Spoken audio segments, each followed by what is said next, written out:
It's almost like betting the stock market. The good part about it is you can take a bet today. In 2 or 3 days, if you nail that bet, you can be able to cash out, Joe. Like you just hit a heavy stock. Like you go into Sun Microsystems or whatever it's called, and you buy into it. In 3 days, you can sell it for a massive profit. Do you understand these markets, Joe? I do understand the markets. It's amazing how some of the predictive markets seem to have the answers before the test. SportsGrid's College Football Today.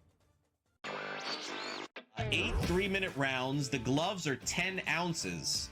And Anthony Joshua weighs like 250 pounds. So I'm not really sure how this is going to end up happening. But this is one of those. Normally, I don't give credit to the Paul brothers. And, I give them credit for being great on social media and creating a lot of buzz for the sport. I give him credit for getting in the round with Anthony Joshua. This is not like a Mike Tyson fight when Tyson's 60 years old. Newswire, only on SportsGrid. Travion Henderson and a few others have the Pats at 9-2. Is excellence back in New England, Joe? Excellence is back in a big way. Mike Vrabel came back into town. Drake May has come out of his shell, and Travion Henderson has come out of, I don't know where he was. He was in obscurity, but he had 3 touchdowns on Thursday night. Fantasy Sports Today, only on SportsGrid. Let's take a look at a couple of narratives here and play a good game of fade or not fade. And first up, well, the idea that the Chiefs are going to put it all together and win the AFC West, well, that's absolutely gone. Absolute fade from this point on, Donnie, with the Chiefs. Their 10-year reign is over. It's done with. The Early Line, only on SportsGrid.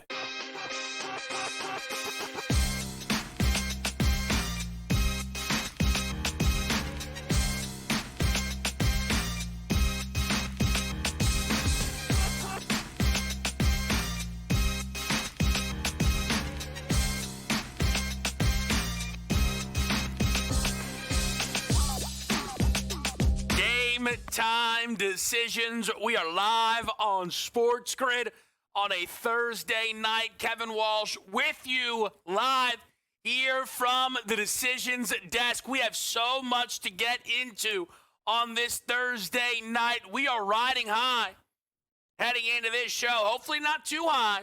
Coming off of yesterday's game of the year. You got to shout out. Arkansas and Louisville. It was step-up style, not just for myself. The whole team. Malik Thomas, Arkansas Mooney line. Sam Yarnell didn't give out a loser in that game. So, stay perfect. That's as far as the eyes can tell. We have one of the games of the year in the NFL tonight. Not a game of the year, but a game of the year. You get it. Lions, Cowboys in Detroit. Not a short week. As these two teams played on Thanksgiving, a full slate of rest.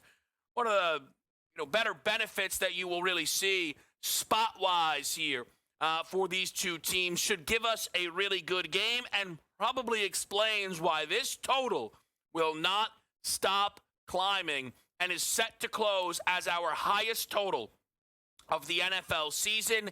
55 and a halves out there in the market.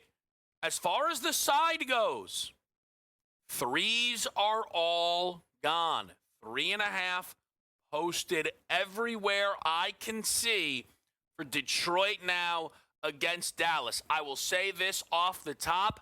I bet Detroit at -3.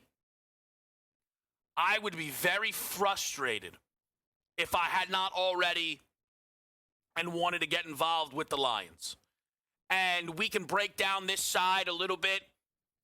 I think the spot for Detroit, I think the need for Detroit lines up fantastic.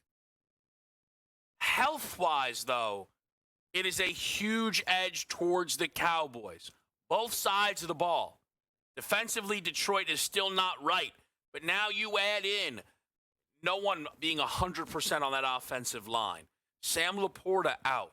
And a banged-up, if maybe unavailable, Amon-Ra St. Brown. And you start to justify those Dallas plays a little bit more. And you will see some Dallas plays on the show tonight from the best bet market. In fact, and I know we have many of other things we can get to, but it is a loaded Thursday here on Game Time Decisions. Our guy, Donnie Rightside, in the hot seat in about 5 or 7 minutes' time.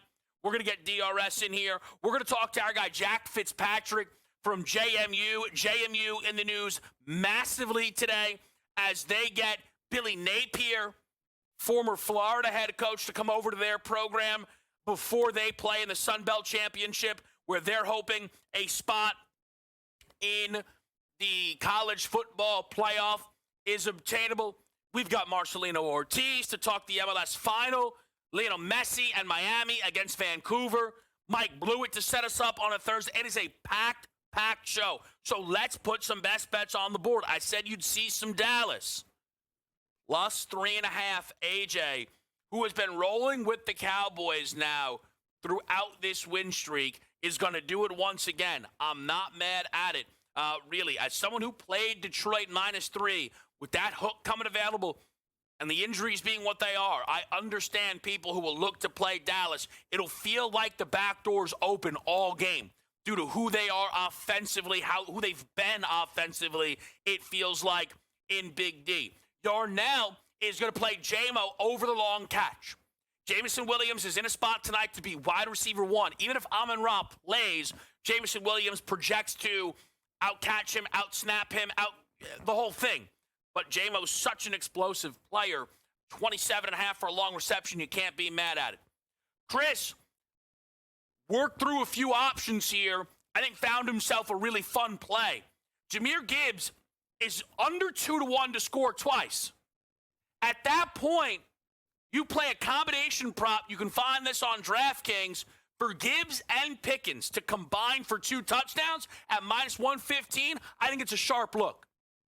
Gibbs scoring 2, look, -115 to +195. I understand there's a gap there, but to bring in a whole nother player who in his own right's underneath +125 to score a touchdown, I see the vision.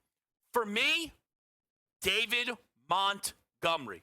I like the Lions -3. We've established that. How do I think the Lions get there? Smash mouth football. I think Detroit, after licking their wounds against the Green Bay Packers, dealing with a pass rush that was fierce on Black Friday, watch the little Chicago Bears offense, their former offensive coordinator, have 2 backs, carry the football a combined 40 times for 250 yards against Philadelphia. And I think Dan Campbell says, you know what? That's who we are. Ben Johnson got that from us, not the other way around. And that means Sonic and Knuckles. And that means Montgomery having the biggest game he's had in quite some time. Montgomery has not had 40 yards in 2 straight games. You can't find a stretch during David Montgomery's Lions career where he's gone 3 straight without 40. So over 35.5, I feel good about. I do. However, I'm not going to stop there. I played David Montgomery tonight for 50+, for 70+, 80+. Heck, I even touched the century mark. You always want to look around when you're going to get involved with those alts. Sometimes one book has the best, but there was a +225 on 50 at Bet Rivers. There was a 6-1 on Fanatics for 70+. There was a 16-1 for 100+ on DraftKings. You can spread that out if you're playing on different shops. But I'm taking Montgomery up to the sky, especially because I think this is a run it. What's that? Run it again spot. Despite the fact that if you look around, Amon-Ra St. Brown may actually play in this football game. Jeremy Fowler of ESPN on the field, tweeting out that Amon-Ra St. Brown appears to be ready to play with some footage of Amon-Ra warming up. That is, of course, one of the key watches here heading into this game tonight.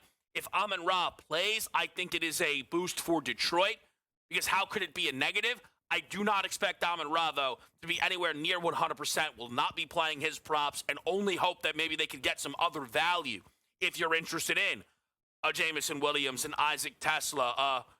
Mr. Kennedy, there's been some chatter in the back. The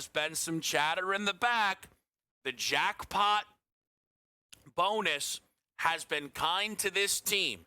Now, we usually get 4 cracks at it, so you could argue, hey, you guys should come out of there with the winner. Well, we typically do, I would say. David Montgomery's my guy tonight. I'm playing him. You're not going to tell me otherwise. Isaac Tesla from Sam, I'm not mad at it. Javonte Williams for AJ in Dallas. This AJ in this Dallas. Well, Chris has been doing a sell job like his name was Mr. Kennedy. Oh, that's a callback. That's an oldie but a goodie. Tom Kennedy 3-1. I like it. I do. Now, mainly because of how Chris sold it to me. But that's really all it takes sometimes. And he largely sold it with a Mr. Kennedy reference. But again, that works for the people. I am excited for this football game tonight. Massive, massive, massive playoff implications. I know that is where most of you will be lined up and betting here on this Thursday night. There's some NBA, some NHL, no ranked college hoops action, but we will still track and trend and follow all of that here on a loaded Thursday night, which gets really underway with our guy, Donnie Rightside, on deck. What is he like for the Lions and the Cowboys on Thursday night?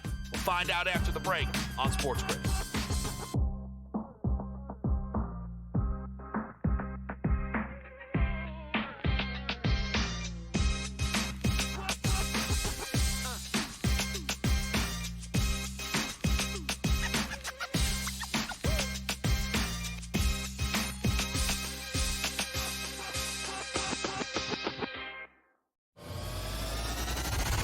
You're a 1 o'clock guy again, huh? Well, I didn't know I have to appease you. What do you mean appease me? I'm trying to get a read on you. Well, I don't. That's it. I don't want you to get a read. I said. Okay. What are you? You're on me like flies on rice. Well, I once watched you destroy an NFL team's season because you zagged so hard in the best bet segment. Pro Football Today, only on SportsGrid. The New England Patriots with Drake May, the Indianapolis Colts, who haven't had like recent success, maybe not so young, but not, they haven't had playoff success. Right. The Jags, it's a very fresh playoff picture, so to speak. The Chargers hanging on right now to that 5. And Kansas City, Scott, they're going to need to beat the Houston Texans on Sunday night. Now it's real. Yeah. They lose this game, they're not making the playoffs. In-game live, only on SportsGrid. Ole Miss got left at the altar, and Ole Miss decided, I'm either going to let her continue to embarrass me, or I'm going to have some self-respect and kick her ass out the door and lock it behind her and not let her back in. And that, for me, is the right thing to do. Lane Kiffin had the right to leave. Yep. He chose to leave. I wish you the best of luck. Not really. The Craig Carton Show, only on SportsGrid. It's stunning to think that, right? And I had the over on the win total, or going into the year with the Patriots, was 8.5. I thought they could win 10 games. They've already won 10 games.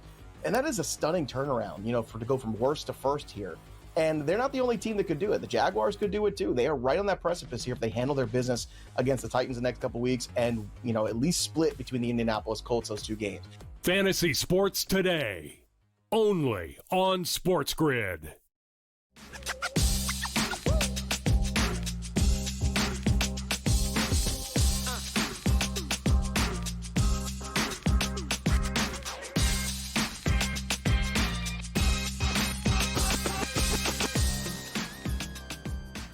Live on a Thursday night, it is Game Time Decisions. We are joined by the man you saw this morning on SportsGrid, host of the Early Line. That is Donnie Rightside. Donnie, it is always great to talk to you on these Thursdays, especially when a little bit of chaos breaks. Looks like the books were not expecting Amon-Ra St. Brown to give it a go.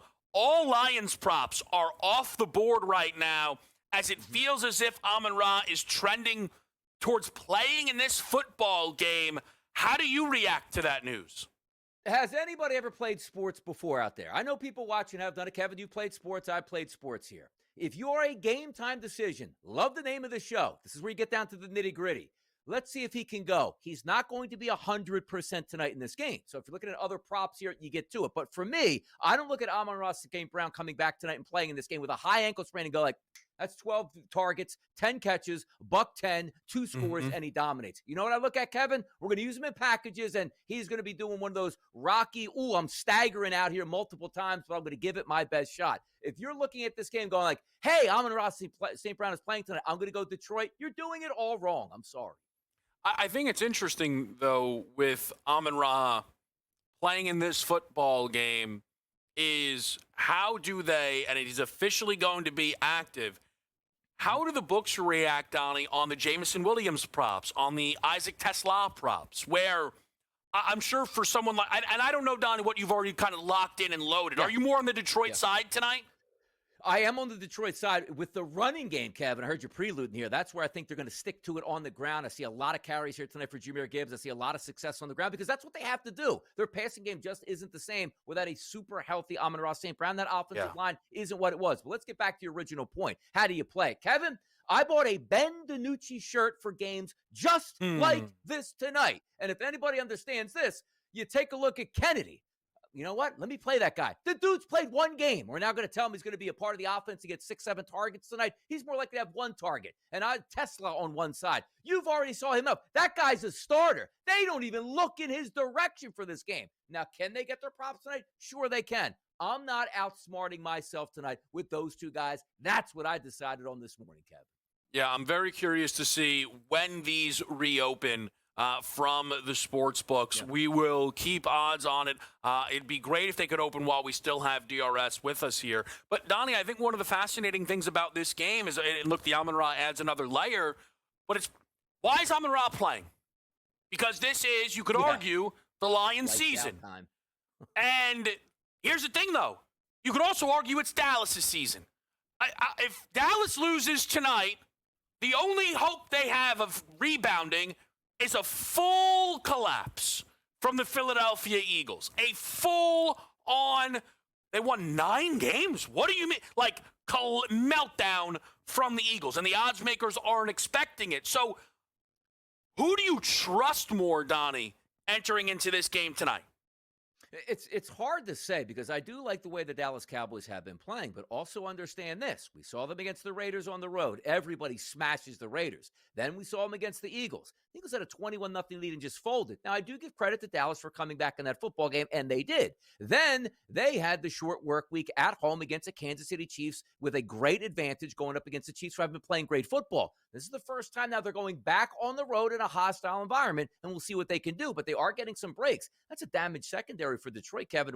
Who's been hotter than Dak Prescott and those two wide receivers with CeeDee Lamb and George Pickens? That's a damaged defense overall. So I do think we get scoring tonight, but I'm still in that wait-and-see mode where it's like, all right, hey, you made some moves to shore up the defense. And by the way, Jadeveon Clowney not playing tonight. That's a pretty big deal with the pass rush. I say to myself, I want to see what happens. I'm not on the side either way. If I had to take it, I probably would be, you know what, 75% of the tickets coming on the Cowboys, just go with the Lions in that factor. But I do actually think the Cowboys have a legitimate chance to win, and I would lean on taking the 3.5. But I'm in wait-and-see mode. If they come in tonight and you say, okay, they beat the Eagles, the Chiefs, and now went on the road and beat Detroit, and then have that mini-bye heading into next week, Dallas could be for real. But we might get one of those like, oh, man, look at this. Jahmyr Gibbs, 15 carries, 178 yards, and 3 touchdowns. That's what we expect because the defense is terrible for the Cowboys.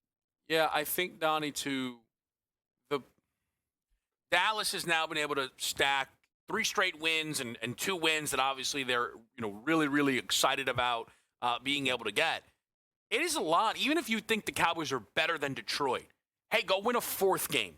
Go win a 3rd straight against a really good football team in Detroit. Go win it on the road. Hey, go hand the Lions a 2nd straight loss, which never happens. Detroit doesn't lose 2 straight games. Spot-wise, Donnie, there's a big gap within this football game. I think it is that, I played Detroit at -3, but I'll tell people, if you miss this and it's now 3.5, I would be a little hesitant. I would, right? The health is legitimately on both sides of the ball at advantage Dallas in this game. It's not a short week. Donnie's always talked about the gift that is that, for both of these teams, right? the Thursday night double up. These teams, they play a Thursday, then they get to play another Thursday. Oh, it's full rest. Then it's a mini bye built in. I mean, it always works out for these teams. So it's fascinating. Donnie, the last thing I'll ask you on this game, though, just this total, it's 55.5. And I know sometimes that can create great runways for props, right? And I think that's what maybe a lot of people will bank on. But this number does feel bananas when you look at it. Yes, in the NFL, 31-24 is an absolute shootout, crazy performance, right? That gets you a push in this game, basically, at this point. And so 55.5's out here. But also understand this, Kevin, when you're getting to a game that feels like a playoff game where everything is on the line, and I'm not saying they can't, it just doesn't tend to be a shootout. This doesn't feel like 38-37 playoffs on the line. It feels like you might get a little bit more Brandon Aubrey. We cross midfield. Guys, don't turn it over. We got points in the barn right here, and let's see what happens. That's just my feeling. Now, granted, it's a high number. We understand that. Can they get over it? Yes. 55, automatically I'm going like, this has to be a perfect game to hit this total. I'll lean on not perfect. Yeah, I'm not playing the total as someone who perhaps is still feeling the effects of a week 3 Ravens, Lions, similar total that I was positive was an under, and then had moments of greatness, and then I still can't really figure out how it ended up getting through every and all number, but I lean under as well. We, though, are running up against the break. There's a knucklehead take going on around this college football world. Donnie Rightside, not a fan of knucklehead takes. We'll ask him about it next.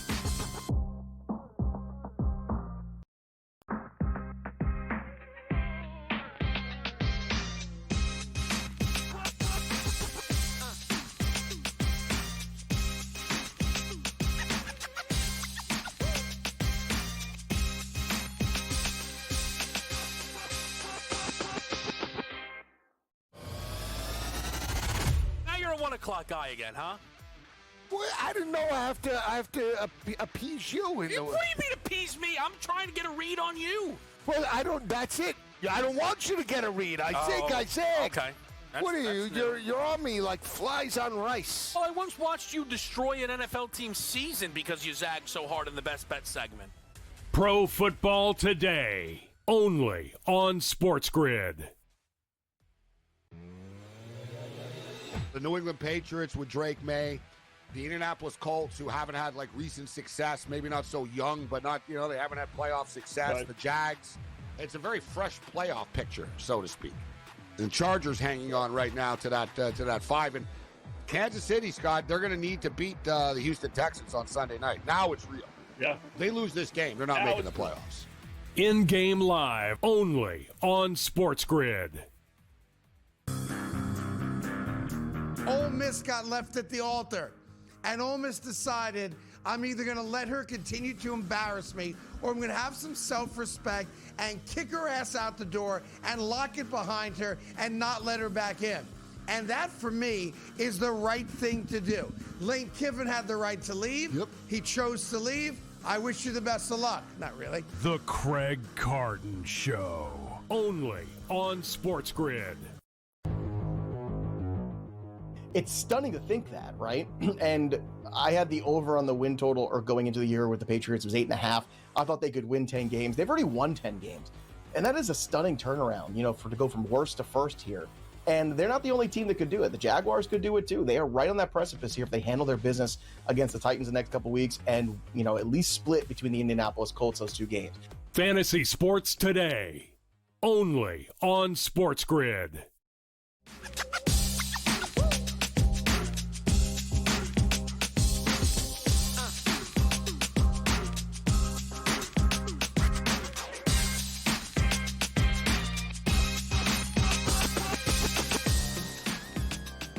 All right, we're live right here on SportsGrid. It is game time decisions, and some decisions have been made. At least so I thought. We're joined by Donnie Rightside. You can catch Donnie not only Monday through Friday on SportsGrid alongside Joe Ranieri on the early line. You can catch him on SportsGrid's College Football Today with Joe Lisi. And I am sure each and every week, Donnie and Joe have been reacting to the decisions made by the College Football Playoff Committee. And they made a decision, Donnie, just 2 days ago, where Notre Dame was ranked 10th and Miami was ranked 12th. And then I've now seen a knucklehead take appear, which is if BYU loses and Miami and Notre Dame, who do not play this weekend, are back-to-back, the committee will jump Miami over Notre Dame. Now that, Donnie, is a knucklehead take. Surely you don't agree with that. No. Here's the all-encompassing take, and it's simple when I send a tweet out. Alabama loses, they are out. Alabama wins, they're in. BYU loses, they are out. BYU wins, they are in. If Miami and Notre Dame end up side by side, it's not even a conversation. They already played. It's wrap. Miami jumps right over the hill, and nobody gets upset by that. How could you get upset by two teams side by side and go, damn, it'd be really cool if they played each other and we could settle this on the field? They already did. Like, I don't even get upset about this. Now, granted, I have Notre Dame making the college football playoff. And the beginning of the year, I also had Miami making the college football playoff, which I joke with Joe Lisi that he might not be able to show up to the set the rest of the year if both of them get in the playoff, and he's sitting there with an LSU ticket in his pocket for doing that. But for me, I don't let emotions get out. To be honest, Notre Dame and Miami probably should be in. And if the committee is lucky, Alabama wins and BYU wins. They're both out, talking about Notre Dame and Miami. And you just, you move it to the side and say it's no big deal. As a Miami fan, would love to see them in, but I also would love to see Notre Dame in at the same time, because I don't think BYU is as good as either one of those teams, but that's beside the point. But Kevin, can we just gang up on this notion, though? I am so tired of people saying this. Well, you can't penalize BYU and Alabama if they lose the conference championship game. Yeah. You know what you should have did then? Opt out of your championship game and say, we're finalized. We can't lose. We're in the college. You are playing a game. If you lose, there are consequences. And if I hear this too, Kevin, Alabama loses close to Georgia that they're in and it doesn't matter after having a 3-loss season and one of those to a horrendous Florida State team by double digits. Why do we even play the games anymore is all I ask. Yeah, so I think from the Bama perspective, I agree with you. I don't think they are safe from a loss. Last year, the entire reason Bama was left out is they had 3 losses, right? Like, we're not putting a 3-loss team in. We're not putting a 3-loss team in. I also think the notion that conference championships shouldn't impact you is insane, right? That was the whole issue with SMU last year. SMU played no one, then had a big game against Clemson, who was awful, lost, and we're like, you know what? Let's not penalize SMU. There are still a lot of things wrong with all of this. But, Donnie, and I know this is going to be this weird thing where we're both going to be looking at one another like you're letting your fandom decide how you feel about this. But, Donnie, the committee ranked Notre Dame and Miami this week. All of the information is there. The idea that the committee can't figure out the rankings of those teams unless they're neck and neck is the most insane thing I've ever heard in my life. You can, Donnie, even try and say, oh, they would right or wrong. I'd listen to that. But, Donnie, it's the dumbest thing I've ever heard. Neither of them play. Nobody they played is playing Saturday. The fact that they go, you know what? Put Miami in front of Notre Dame is crazy. It's insane. It's insane what they're doing. It's like you're taking a look at, I know Stanford stinks. Notre Dame pasted them. Auburn, Kevin, Auburn sucks. And Alabama almost lost to them. And the committee goes, damn, the Iron Bowl was awesome, wasn't it? Well, then why wasn't FSU Miami, which was the game of the decade for a full decade from like 85 to 95? Why don't we look at that at the same reverence at that point? Or how about this? Notre Dame and USC. Wasn't that always a monster game in the 80s and 90s? Why don't they look at that game and be like, hey, you know what? We got to boost them up. They won the Iron Bowl and got lucky to do it, so they decided to move up. The committee is horrible. Put it through a computer, and then we'll at least deal with it at this point. Like, what? That's what the computer said. I can't argue with a human. Here's the funny thing, and this is where we are headed, and it is what Donnie has asked for. I do not think it will be as extreme as Donnie wants. We will get another round of expansion. Yes. Because people were under the impression when we were at 4, there's no way there's 8 good teams. And now for the second straight year, we're like, oh, we might leave out one of the 5 best teams in the country. Yes. Yeah, maybe we wish Diego Pavia, who might win the Heisman, and Arch Manning were in the playoff. DRS, a pleasure as always. We'll be right back. Game Time Decisions on SportsGrid.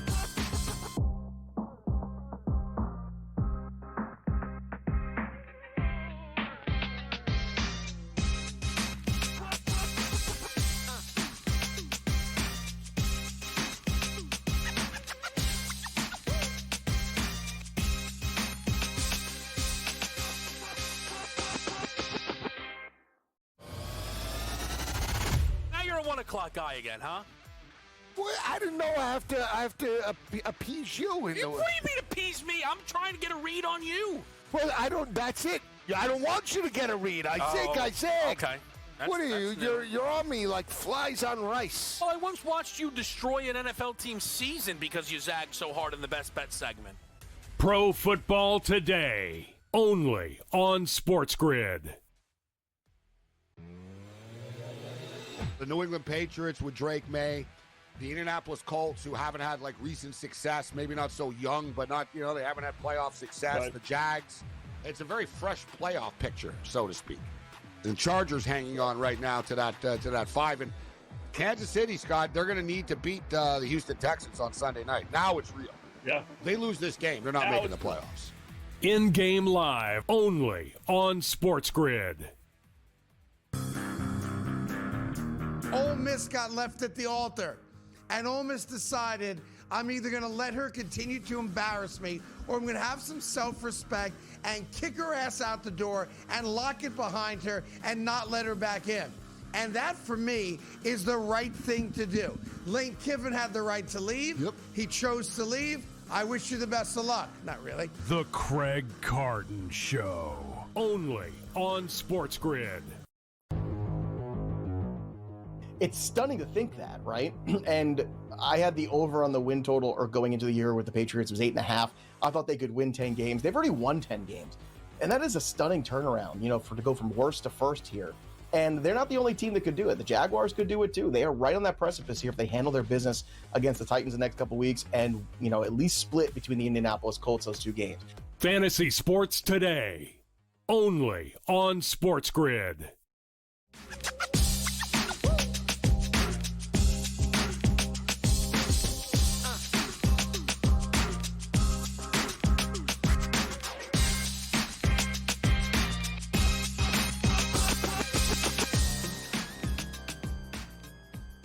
All right, we're live right here. It is Game Time Decisions. We are live on SportsGrid. We have Amon-Ra St. Brown in, and the books are, I don't know here, man. Okay, so they just locked Amon-Ra again. This is one of the more fascinating spots of the season now, okay? Amon-Ra, 67.5 for a receiving yards prop. 6.5 for a receptions prop. What I want to try and do is pull up at least one more book and see how they are reacting to this news, because you can't, with something like this, you don't want to just be one book minded. Even if you only shop at one book, you want to have an idea of where everybody is in this game.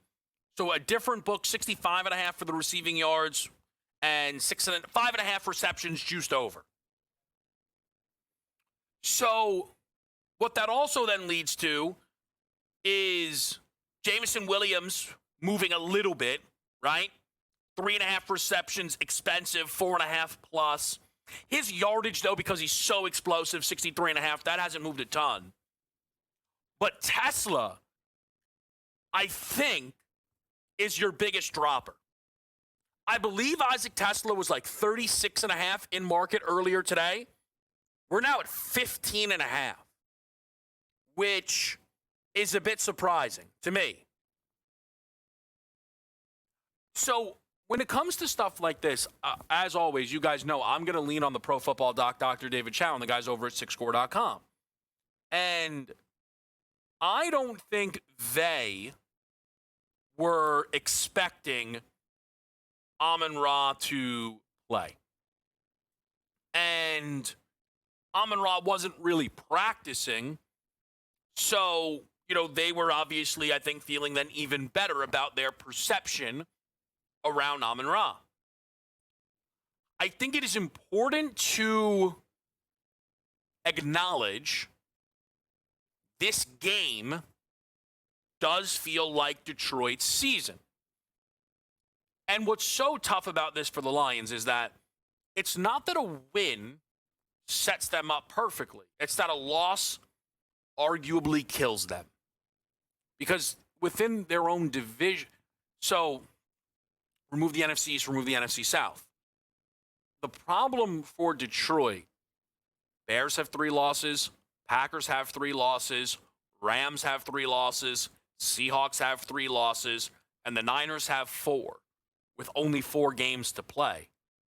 A loss here for the Lions puts them 3 full losses back of those teams and 1 of San Francisco. But the Niners have a very easy schedule and a game in hand, if you will, right? Because they've played 4 games. So this is a super, super important game for the Lions. So Amon-Ra giving it a go, I'm surprised. I don't want to say I'm not surprised, but I am not all of a sudden thinking, oh, full go, which I feel like the books are. The 67.5 price down to 64.5. The 6.5 receptions banged under, now minus 142 from around, minus 110 either direction, if you will. Now, the likeliest move here is to not be involved with Amon-Ra. I would only play under. I want to pull up last week's snap counts. I have an idea, but I want them to be fresh quickly. So Amon-Ra only played 4 snaps in that game before getting injured. 59 of them, Jamison Williams. 58, Isaac Tesla. Tom Kennedy played 41. 65% for Kennedy. Here, again, maybe I am just absolutely off my rocker. But it feels like you may end up in a situation where if they're going to run 3 wide receiver sets, 2 wide receiver sets, I feel like might be J-Mo and Tesla. And the 3rd wide receiver reps will be split between Kennedy and Amon-Ra. I really don't. Now, they might pepper Amon-Ra. He might have Vecchio always talks about targets per route run. That might be high for him in this football game. But I think the opportunities for these other guys will still be plentiful. You have to also factor this in, at least just for me. I am expecting a run-heavy game script from the Lions. I think they're going to look to ice Dallas's offense by keeping their offense on the field and having their defense fresh. And I think they are going to want to play smash mouth football and challenge a Cowboys defense that is, yes, it is playing better, but I think some of that is situational. Let's not forget, okay, the Eagles were up 21-0. Mahomes and the Chiefs still got to 28. It's like, oh, we shut down those rush attacks. The Raiders' rush offense is pitiful. The offensive line has been a clown show. The Eagles' rush offense has been terrible this year. The Chiefs offer one of the least threatening rushing games in football, and it was actually pretty good in that game against Dallas. I think Detroit's going to look to challenge them on the ground. And I think you're going to see these Amon-Ra props drop. But I think it just makes Tesla so tempting. I mean, 1.5 for a receptions number feels very light. So does the 15.5 yards. But I don't expect a pass-heavy game script here from the Lions. I really don't. So it's a really interesting spot we have now in this football game with Detroit and Dallas. Let us know. Are you guys going to get involved with Amon-Ra? I don't think so. I don't think that's the way to play it here. I don't. I want to just quickly acknowledge the rest of the slate tonight, if we can. In the NBA, you're about to get underway. Sixers, Warriors. This Golden State team is so injured right now. It's really difficult. No Jimmy Butler, no Steph Curry. Embiid's actually going to go for Philly tonight here. That's a 4.5-point number. Wizards Celtics is going to get underway. I lean Zards in that basketball game. Boston is laying 10.5 without Jaylen Brown. That just feels way heavy. I know they're playing better in Beantown right now, but I think Washington at home could give them a bit of a game on that 10 and a hook number. 7:30, no Luka Doncic. I believe he's back home. His wife or girlfriend just gave birth to their newborn child, so Luka is away What does that look like? First time this year, no Luka, yes LeBron. Off a loss for LA, playing the Raptors as Toronto, who's obviously been one of the somewhat surprise teams of the early season. They're booked as favorites in the game, laying 2.5 to the Lake Show. At 7:30, you also get the Jets and the Jets, the Nets and the Jazz. Shout out me. Man, no Michael Porter Jr., no Cam Thomas. How does Brooklyn score? And then it's like, oh, it's the Jazz's defense, so it's a 231.5. It's I mean, just terrible teams who are both desperate for Dybonsa, Boozer, Peterson, you name it. Minnesota's going to lay 12.5 again in New Orleans, as those teams are going to do a little bit of a double up there in NOLA. On the ice tonight, if you're looking to play a little NHL, there's 5 games live already with Tampa and Pittsburgh about to drop the puck. 7:30, you'll get the Blue Jackets and the Red Wings. It's a pretty busy slate tonight. Connor Bedard is having himself a really, really good season all of a sudden. He's late night in L.A. against the Kings. Quieter nights in terms of the college with no ranked teams in action. There's little Mac, Merrimack, and Ryder. So, we're watching all of it here. Tomorrow, though, we get a couple of good games, including Kentucky Gonzaga with a number out that I was waiting to see. Talk a little JMU next.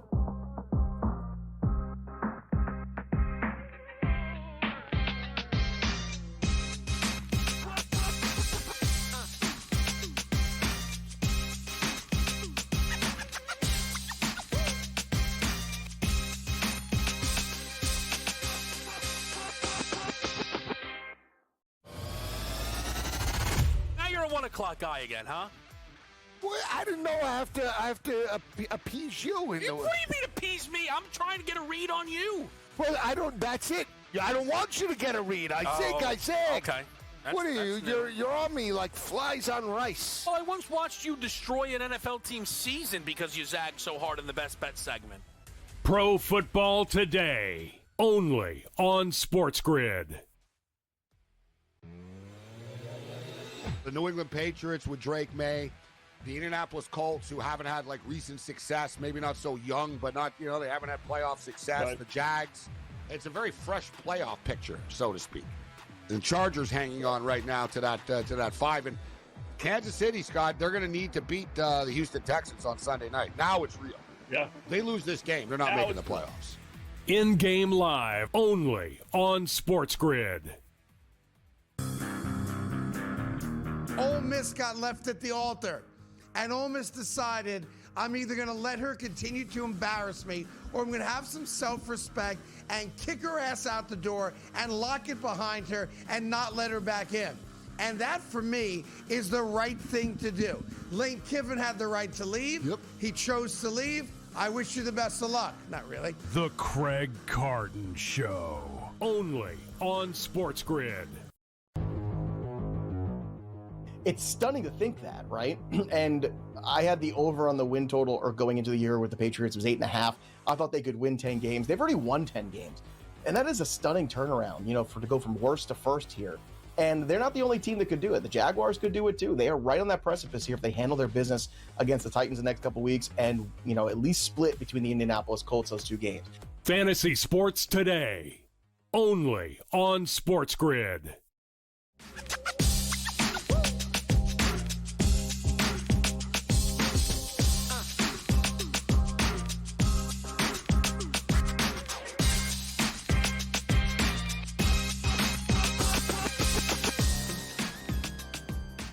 Game Time Decisions live here on a Thursday night. It is a busy night. It is a busy week. And we've got the Sun Belt Championship on deck. And big news out of the Sun Belt. Lucky us, our guy Jack Fitzpatrick stops by. Jack, it's great to talk to you. Does an excellent job covering this JMU program. Certainly not a quiet time for you guys over there. A lot's happening. I mean, there's a Sunbelt title game, I guess, that needs to be played. But I think at this point it's a formality because there's a coach out the door and another coach coming into the door. So it's been a blast of the last, 48, 72 hours. Before we get to the game, the news today that Billy Napier is going to be hired as the new head coach at James Madison, my initial reaction, one of the best hires of the cycle. He has high-level pedigree. He knows this conference. And because the stuff at Florida went so poorly, I don't think he's running out the door anytime soon. And JMU, because of their success, it's been a bit of a revolving door. You'd love that consistency. What did you make of the hire? Initially, it's a far cry from what the old athletic director, Jeff Bourne, used to do. He had a playbook that he stuck to, and it was successful, right? A guy who had success at multiple levels, had led programs kind of through these rebuilds. It hit well with Mike Houston. It hit well with Kurt Signetti, and then it hit well, as we all know, with Bob Chesney. This is a new athletic director making a bit of a splash. That's kind of the word we were hearing around the circles, was that Matt Rohn, the athletic director in JMU, was looking to make a splash hire. And that's exactly that. And I'll be honest, as a JMU alum, I'm like, ooh, you're straying away from what worked. How is this really going to work? It's a bit of a risk, but then you laid it out exactly right. Billy Napier, I mean, he is a lot of success under his belt from the Sun Belt West during his times at Louisiana.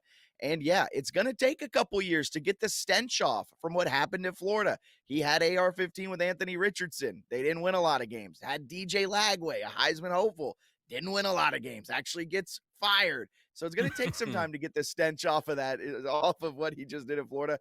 And oh, by the way that buyout is structured, he's not really in a rush to leave anywhere because Florida is paying him $2.5 million over, I believe, the next 4 years. No offset language in that buyout. So whatever JMU pays him isn't really going to impact what Florida's given him. So he should be around, I would expect, around 3 to 5 years with JMU, which is a welcome change.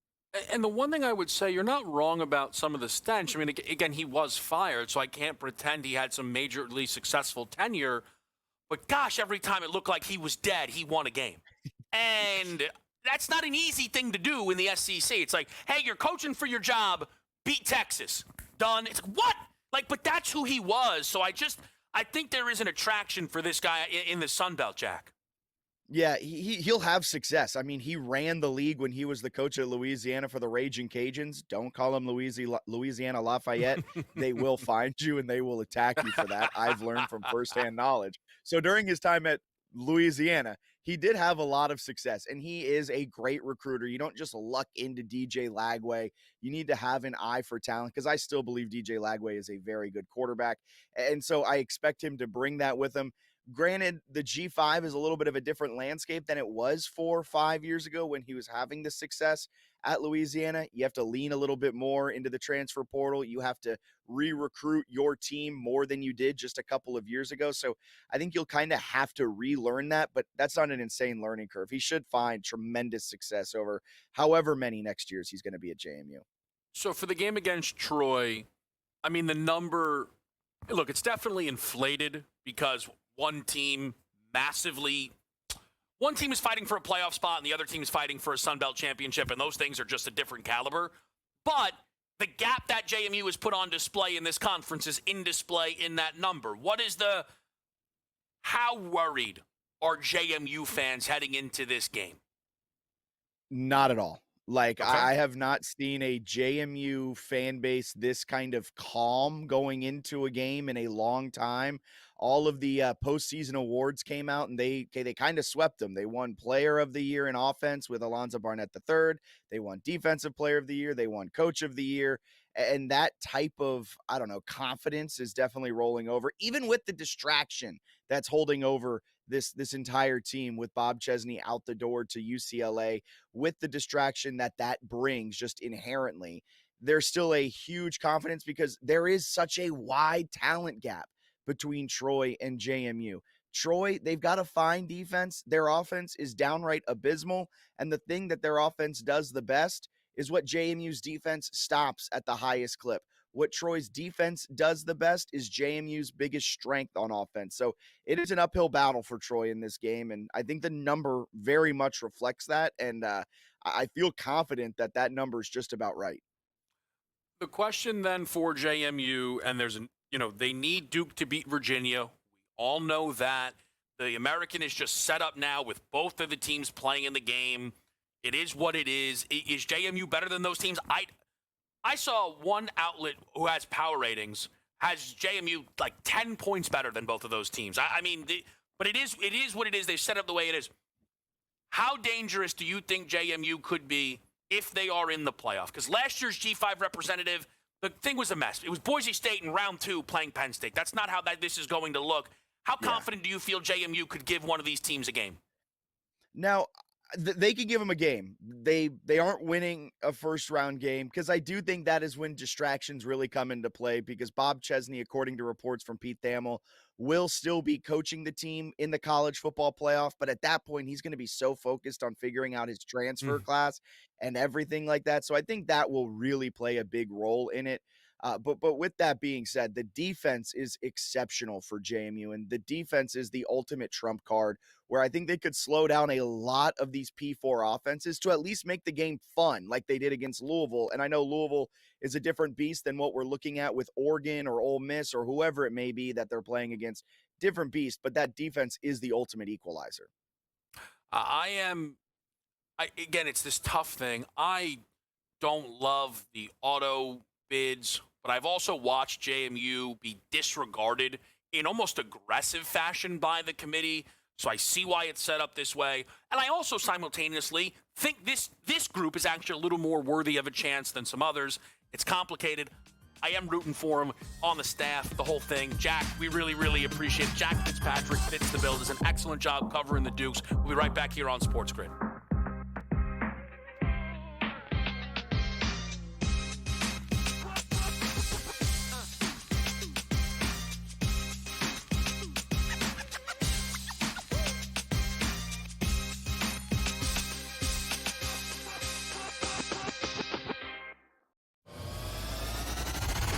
You're a 1 o'clock guy again, huh? Well, I didn't know I have to appease you. What do you mean appease me? I'm trying to get a read on you. Well, I don't. That's it. I don't want you to get a read. I said. Okay. What are you? You're on me like flies on rice. Well, I once watched you destroy an NFL team's season because you zagged so hard in the best bet segment. Pro Football Today, only on SportsGrid. The New England Patriots with Drake May, the Indianapolis Colts, who haven't had like recent success, maybe not so young, but not, they haven't had playoff success. Right. The Jags, it's a very fresh playoff picture, so to speak. The Chargers hanging on right now to that 5. And Kansas City, Scott, they're going to need to beat the Houston Texans on Sunday night. Now it's real. Yeah. They lose this game, they're not making the playoffs. In-game live, only on SportsGrid. Ole Miss got left at the altar, and Ole Miss decided I'm either going to let her continue to embarrass me or I'm going to have some self-respect and kick her ass out the door and lock it behind her and not let her back in. And that, for me, is the right thing to do. Lane Kiffin had the right to leave. Yep. He chose to leave. I wish you the best of luck. Not really. The Craig Carton Show, only on SportsGrid. It's stunning to think that, right? And I had the over on the win total, or going into the year with the Patriots, was 8.5. I thought they could win 10 games. They've already won 10 games. And that is a stunning turnaround, to go from worst to first here. And they're not the only team that could do it. The Jaguars could do it too. They are right on that precipice here if they handle their business against the Titans the next couple weeks and, at least split between the Indianapolis Colts, those two games. Fantasy Sports Today, only on SportsGrid.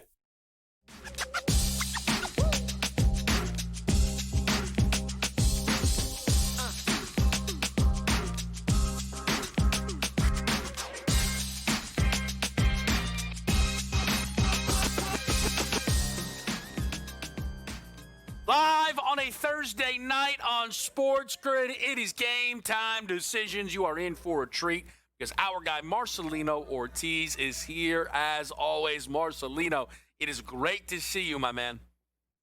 As always, thank you for having me straight from the Latin Nation Football Club headquarters. We're excited because the time is here, my friend.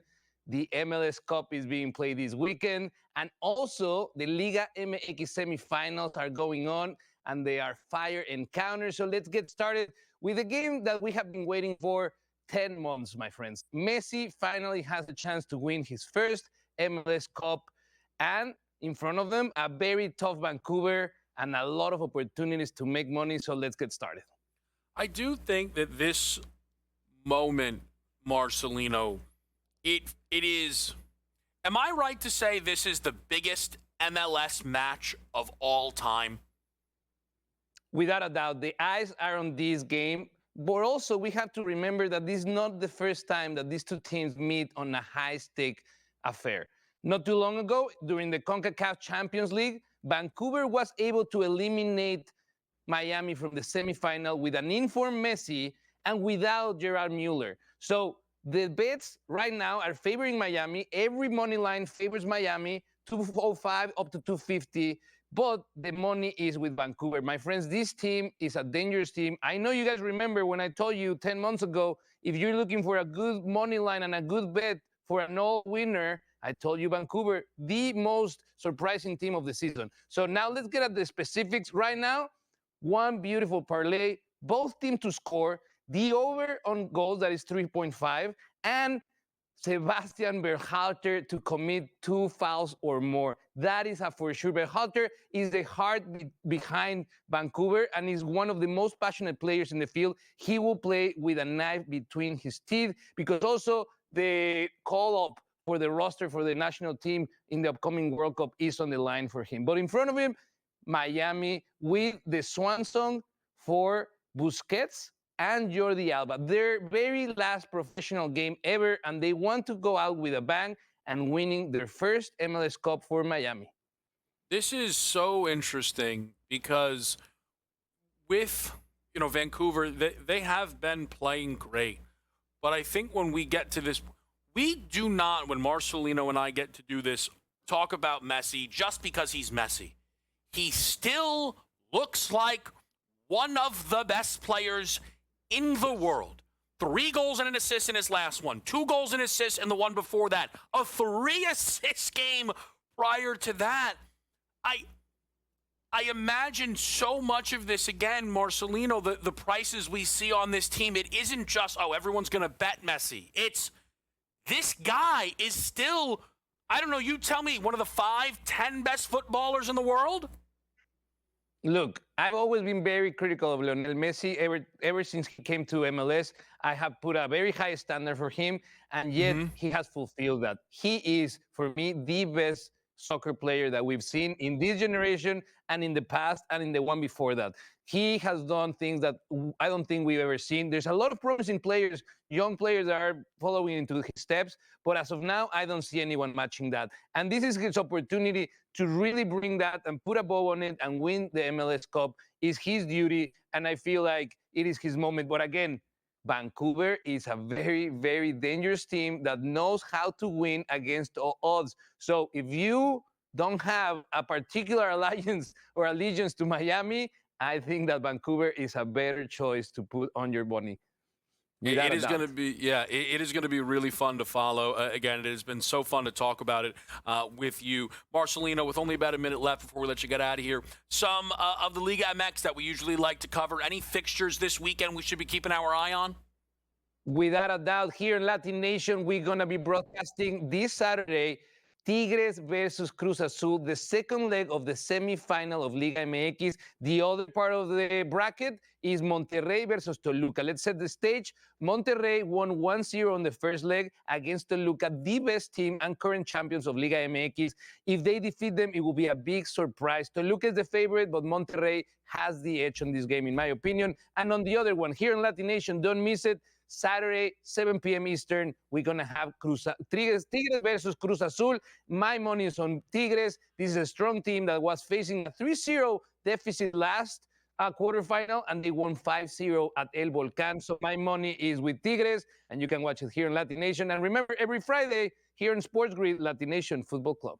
Make sure you guys are locked in. Marcelino, always excellent to get to talk to you. We're going to hit a break here on Game Time Decisions. Our guy Mike Blewett joins us next.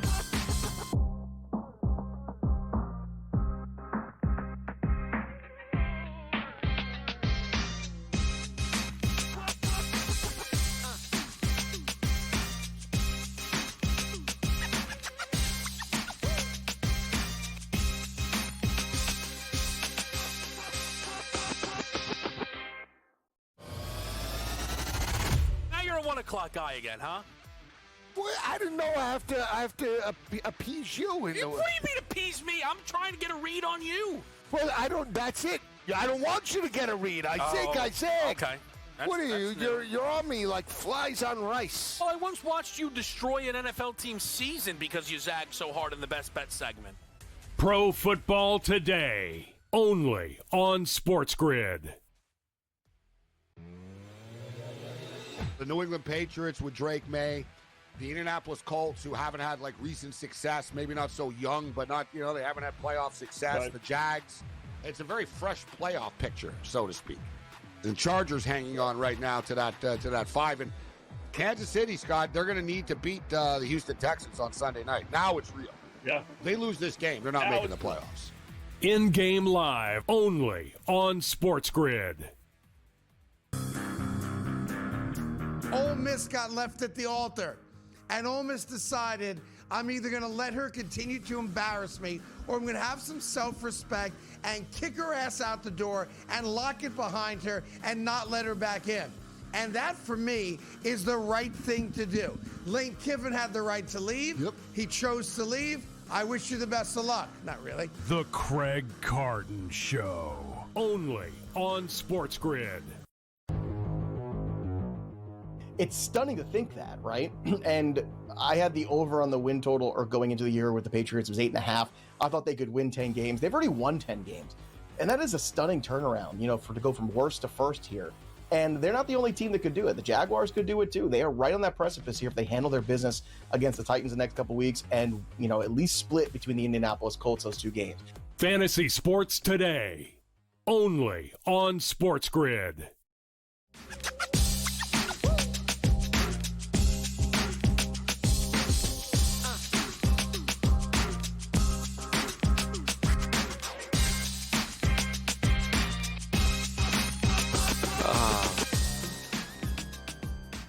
We're with you right here on SportsGrid. It is a Thursday night, and yep, that's right. The electricity is in the air. It's Mike Blewett.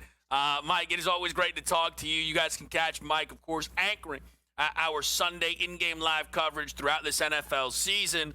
He was also here just a week ago, really. It feels like anchoring this show. I heard I'm lucky to be back in this seat, and I couldn't agree more. Mike, always great to talk to you. It feels like yesterday, to be honest. The fun times were had amongst myself, Sam Yarnell, Chris Kofsky, and the rest of the crew. So appreciate you letting me keep your seat warm, but happy to be back here on a Thursday with a pretty good matchup.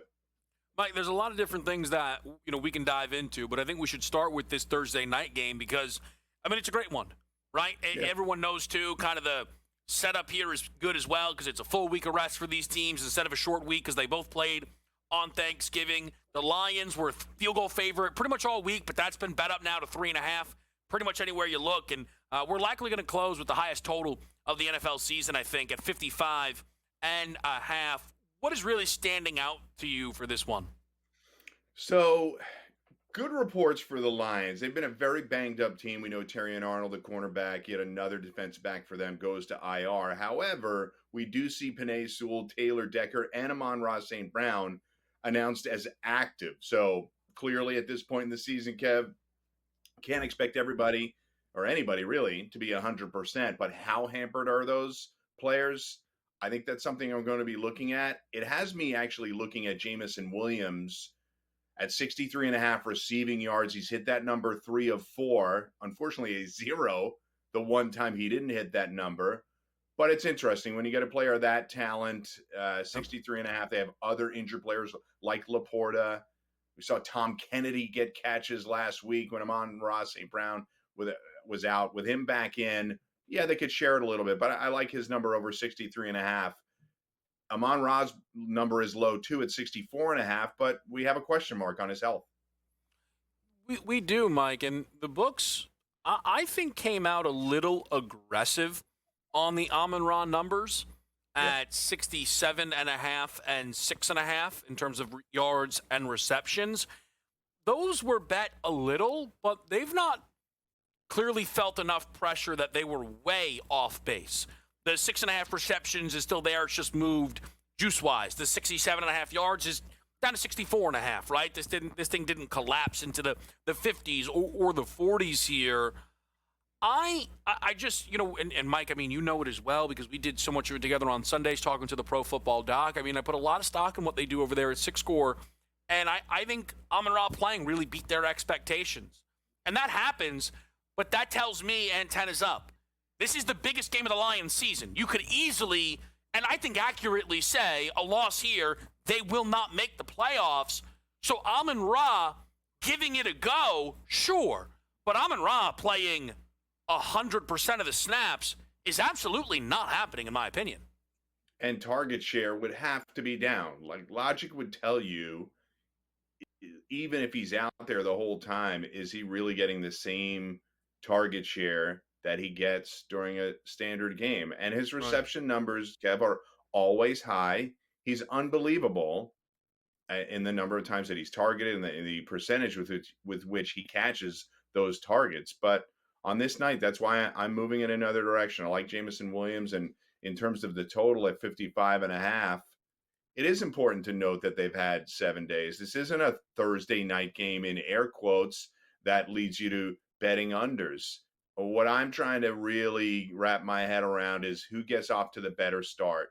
These are both good first half teams. Dallas actually outscores the Lions in the first half, but these two teams add up to over 30 points a game in the first half. The second half total is 26.5. First half total, 28.5. That's where I'm struggling a little bit right before kickoff. I'm trying to figure out how this game plays out, but I can't see it going too far under if it does at all. Yeah, I will say there was a report seemingly from Ian Rappaport on one of the NFL broadcasts where he said, quote, may not have his full complement of plays in relation to Amon-Ra St. Brown. I think we're all kind of seeing this similarly. I think it makes it really interesting then to try and figure out where the value is. Let me ask you this question though, Mike. When you look at Detroit and Dallas, again, the loser is in a terrible spot, but the winner doesn't all of a sudden, they're going to make it. These teams both have climbs due to the teams that sit above them within their own division. Just how loaded the wild card race is, with the NFC West trending towards 3 teams making the postseason here. Who are you more interested in, though, between Detroit and Dallas, if at all? Maybe futures market-wise, actually making a postseason run, making the postseason even? I think Dallas is on a great run, Kev. And I do think that their offense, it can be at times spectacular. We've seen that, right? They were awesome on Thanksgiving. And those two receivers, when Dak is playing well, and I think, frankly, Dak is getting some credit, but not enough credit for the way he's played this season. I think Brian Schottenheimer has exceeded my expectations in being able to use Javonte Williams really in an interesting fashion and getting George Pickens right into the mix with being an explosive player. But I'd have to see a way more out of the Dallas defense for me to consider them a, quote, dangerous team. I don't know if you want to face them on wild card weekend with the way that they can play offense, but they're going to be on the road then. They're less scary there. The Lions, the injuries are really starting to stack up. I was very disappointed that in a game where Micah Parsons is on a pedestal and making huge plays, including the biggest play of the game, Aiden Hutchinson and the Lions defense comes up with 1 sack total. I just thought it was really disappointing. I think their injuries are holding them back, but if they were magically to get mostly healthy, I think they're really tough out. I think they play really hard every game, and if Jared Goff could somehow get a home game, if they can overtake these teams within the division, which I don't anticipate, then the Lions could be really tough in a home environment especially. Yeah, I actually think it's a massive gap into who feels more dangerous, because if Dallas gets there, well, then don't we still revert back to Cowboys, playoffs, Dak? I mean, at least I will. I know people like to lie to themselves when it comes to Dak Prescott. They do it especially very on the road, regularly. Especially on the road. Where Detroit, and again, I really think Mike hit on it. If the Lions are in the playoffs, this isn't always the case, but you would think that's the healthiest version of them. Laporta may be back. Amon-Ra, full go. Terrion Arnold, whomever, Kirby Joseph. You would think these guys are playing. Similarly, look, I'm not enamored with betting Jared Goff to win multiple postseason road games, especially if they're games in, Green Bay or Chicago or Philadelphia where it's going to be 25 degrees. But the Lions, and that's part of why the number is what it is tonight. I think despite the fact that Dallas has more momentum, Mike, the books are telling us the Lions, despite all the injuries, are the better team. Yeah, and I think you have to take into account that this is an incredible run by the Cowboys, but on paper, week in, week out over the course of the season, the Lions have been the better team. Not by much, but they have been the better team. It's just a really impressive win last week against the Chiefs. But then again, Kev, it's a 6-6 Chiefs team. Yeah. We still have faith in the Chiefs, but the Chiefs are 6-6. It isn't the best version of them. The Lions played a Packers team that played an awesome game last week, and the type of game that makes you believe that the Packers might win the Super Bowl. That's how well they played last week, and the Lions played them tight. Even in a loss. Yeah, no, 100%. It is going to be a really fun Sunday in the NFL, and at 1 o'clock, there are big games. And I think, for Mike Blewett appropriately, a big one in the AFC South. We'll talk about it next.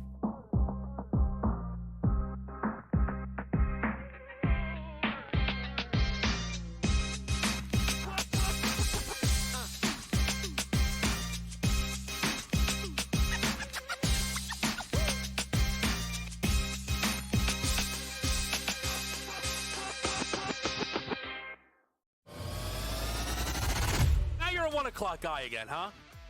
Well, I didn't know I have to appease you. What do you mean appease me? I'm trying to get a read on you. Well, I don't. That's it. I don't want you to get a read. I zig. Okay. What are you?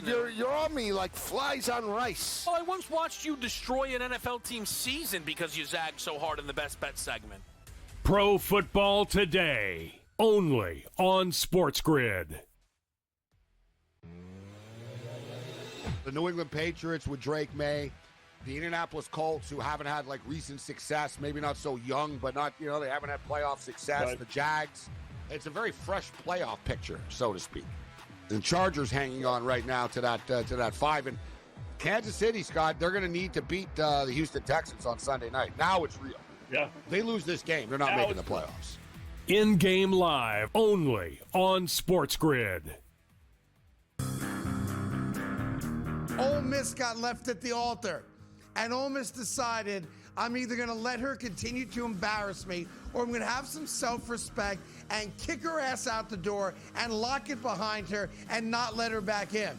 And that, for me, is the right thing to do. Lane Kiffin had the right to leave. Yep. He chose to leave. I wish you the best of luck. Not really. The Craig Carton Show, only on SportsGrid. It's stunning to think that, right? And I had the over on the win total, or going into the year with the Patriots, was 8.5. I thought they could win 10 games. They've already won 10 games. And that is a stunning turnaround, to go from worst to first here. And they're not the only team that could do it. The Jaguars could do it too. They are right on that precipice here if they handle their business against the Titans the next couple weeks and, at least split between the Indianapolis Colts, those two games. Fantasy Sports Today, only on SportsGrid.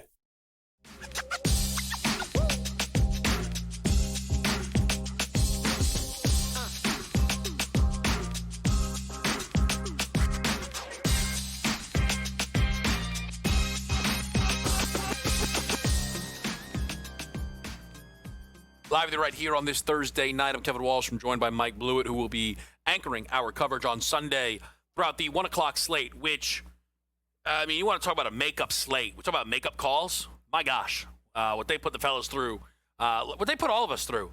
That's the price you pay. You want good Thanksgiving games, a Black Friday game, you end up with that. It was ugly. It's all right, though. We're back. And I know many people would think, obviously he's going to ask Mike Blewett about the Steelers and the Ravens, if there's time. But if I know Mike Blewett, that's an AFC South respecter through and through. Thick and thin. But this time, he's rewarded. A couple of 8-4 teams who feel dangerous, and that is to themselves and to others. Again, it's the AFC South, baby. It's a Mike Blewett division. Mike, what do you think about the Colts and the Jaguars here? Indianapolis a short favorite. AFC South, this guy. Yeah. Right here. We blew the joke, but there we go. So Colts Jags is pretty interesting to me. The Jaguars, to be honest, Kev, were not a team that I was a believer in from the beginning of the year. They've been bolstered by forcing a lot of turnovers, allowing them to win games. On the flip side, the Colts got off to a great start, and I think you and I and many other people were impressed, but we're still had a sense of skepticism about if that would continue. And I think that meets right here this week, and it's which team do you trust more? And hard for me to really come up with a definitive choice, but I can't believe I'm saying this because I doubted them so many times, but I'm going to flip over to the Jaguars for this week. I just think right now they're playing better. The Colts offensive line, that was their calling card really earlier this season, has not been able to step up over the course of the last few weeks.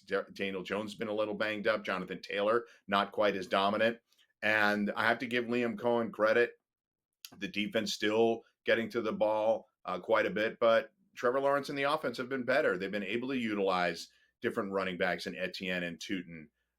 Despite the fact that Brian Thomas is having a subpar season and is banged up, they're utilizing other pass catchers, Brenton Strange and more, in order to get these victories. Maybe they're not playing the best opponents like last week against the Titans, but some people had a sense of an upset alert and they blew their doors off. The week before, yeah, the Chargers team is going through tough times, but they got completely dominated from end to end. That's the week after they blew that huge game to Houston. If they don't blow that game to Houston, Kev, we're having a very different conversation, I think, about who the Jaguars are. They'd be 9-3 and really only looking up at Denver and New England. I think that Houston game is still holding back people's perception of the Jaguars, perhaps including my own, but I trust them to get the win this week, even though I think the Colts have had a pretty good record on the road in Jacksonville overall.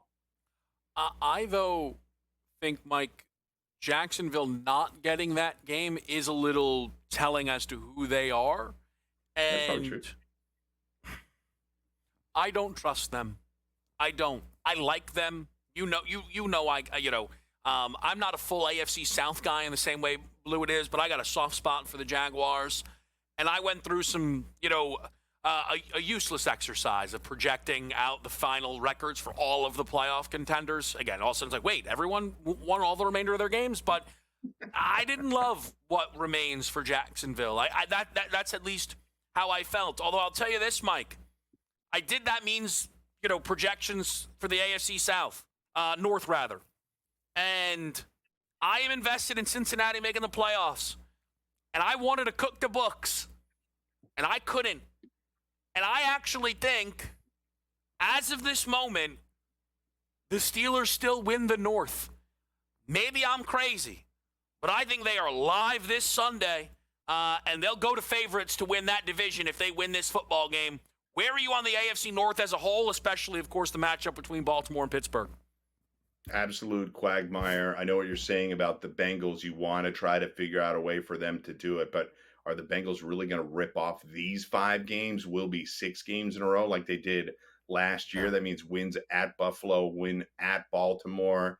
That's really tough, and I don't know that they can pull that off. Here's my issue with the Steelers, obviously. They never play a complete game. The offense is, when you look at the statistics, forget last week, because after halftime it was an abomination, not dissimilar to what happened in the Packers game. Steelers had a lead against the Packers at halftime, and Jordan Love blew their doors off in the second half. They never play a complete game. They really struggle with any consistency on offense. They barely ran any plays against the Bills. Bills ran that one play 29 times famously. But look back at the Bears game, a 3-point game. I don't care who the quarterback was because it's all the same right now. It's all the same play calls. The Steelers and the Bears matched up every statistic along the way. The Steelers edging them in most, except one. Yards per pass attempt. Steelers at 4.8 in that game, and it's all we see. They are asking their offense to consistently drive down the field with 12, 10, 11, 12 play drives. There's very little explosivity, and I just don't know. I know what you're saying about what a quagmire this division is, and that the Ravens certainly don't look any good. And can the Ravens win 6 games? Excuse me, the Bengals win 6 games in a row to close it out? It's hard to project, but you're trying to rely on one thing: a Steelers coach and a defense that does create turnovers to just get you 3 wins. Get us 3 wins, and you can win the division. That's kind of where it's at. It is set up though to be such a good time, I think, in the North. In the eye of the beholder, so for me, as someone invested in Cincinnati, the shame is the impossibly dumb losses in consecutive weeks to the Jets and Bears that have left them with like a 2% life, as opposed to being right in the thick of this thing with both Pittsburgh and Baltimore. We have one more break. We come back. Best bets, touchdown scores, all the insight from our guy Mike Blewett and the team behind the scenes as we get ready for Lions Cowboys on Thursday night.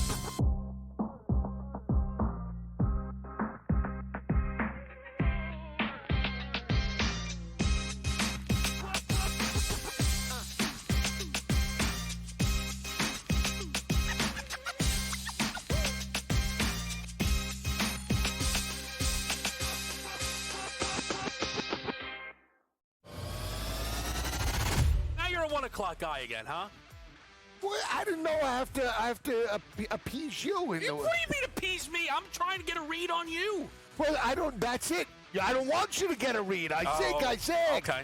What are you? You're on me like flies on rice. Well, I once watched you destroy an NFL team's season because you zagged so hard in the best bet segment. Pro Football Today, only on SportsGrid. The New England Patriots with Drake May, the Indianapolis Colts, who haven't had like recent success, maybe not so young, but not, they haven't had playoff success. Right. The Jags, it's a very fresh playoff picture, so to speak. The Chargers hanging on right now to that 5. And Kansas City, Scott, they're going to need to beat the Houston Texans on Sunday night. Now it's real. Yeah. They lose this game, they're not making the playoffs. In-game live, only on SportsGrid. Ole Miss got left at the altar, and Ole Miss decided, I'm either going to let her continue to embarrass me, or I'm going to have some self-respect and kick her ass out the door and lock it behind her and not let her back in. And that, for me, is the right thing to do. Lane Kiffin had the right to leave. Yep. He chose to leave. I wish you the best of luck. Not really. The Craig Carton Show, only on SportsGrid. It's stunning to think that, right? And I had the over on the win total, or going into the year with the Patriots, was 8.5. I thought they could win 10 games. They've already won 10 games. And that is a stunning turnaround, to go from worst to first here. And they're not the only team that could do it. The Jaguars could do it too. They are right on that precipice here if they handle their business against the Titans the next couple weeks and, at least split between the Indianapolis Colts, those 2 games. Fantasy Sports Today, only on SportsGrid.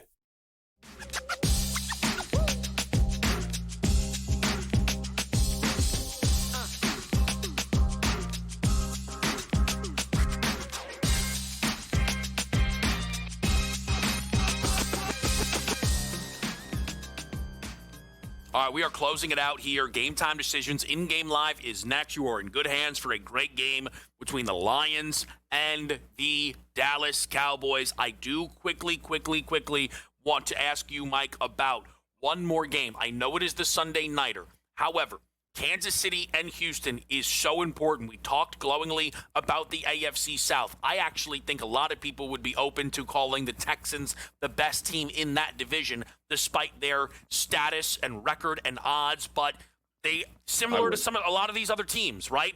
The Chiefs, the Ravens, the Bengals, they put themselves behind the 8 ball. Kansas City is not healthy. Gosh, does Kansas City need it? Do you have any early thoughts on that incredibly important game on Sunday night? Yeah, I think the defenses are both going to show up, and I think it's going to be really hard to get to that 42. In fact, something that I look at a lot of Chiefs games and Texans games is second half scoring. You're seeing it bet to the under right now. The second half total in that game is 20.5. I know it's hard to bet half unders for a lot of people, but I think those teams come out at halftime and lock each other up. I think the Chiefs get an early lead and frankly hang on to it for the rest of the game. I could see this one being a 20-17 Chiefs squeak it out, and we're not seeing a lot of scoring in the second half, maybe 17 points in the second half. The one thing that interests me, though, is, Mike, because you're 100% right. You know, the total, the game, health, it all says, you know, hey, first to 21, right? Probably gets this thing done. Yeah. I will say that is a fine prediction. That better not be Kansas City's mindset. The Chiefs, because they have Mahomes, if he is what we all think he is, their ceiling is still much higher than that of Houston. So they shouldn't go into this game, hey, run it 1,000 times first to 21. They should think to themselves, if we get to 28, the game's over. There's absolutely no way on God's green earth that C.J. Stroud and the Texans against our defense in Arrowhead on a Sunday night are going to get themselves to 28. True or not, Mike? I do think Kansas City should be more aggressive, even though I agree with the way you've laid out the game, if that makes sense. Yeah, last thing I would say, though, because I know you're going to get to the best bets. Yep. But I would say that the Chiefs' fatal flaw to me is their offensive line, and we saw what happened to the Bills' offensive line against the Texans. I would not want to put Mahomes in a position where he's dropping back so much, having to avoid take hits, and you're jeopardizing the rest of the season. I'm not saying they play conservatively. I'm saying they can't be in drop back mode and putting Mahomes at risk with the way that this Kansas City offensive line plays from week to week.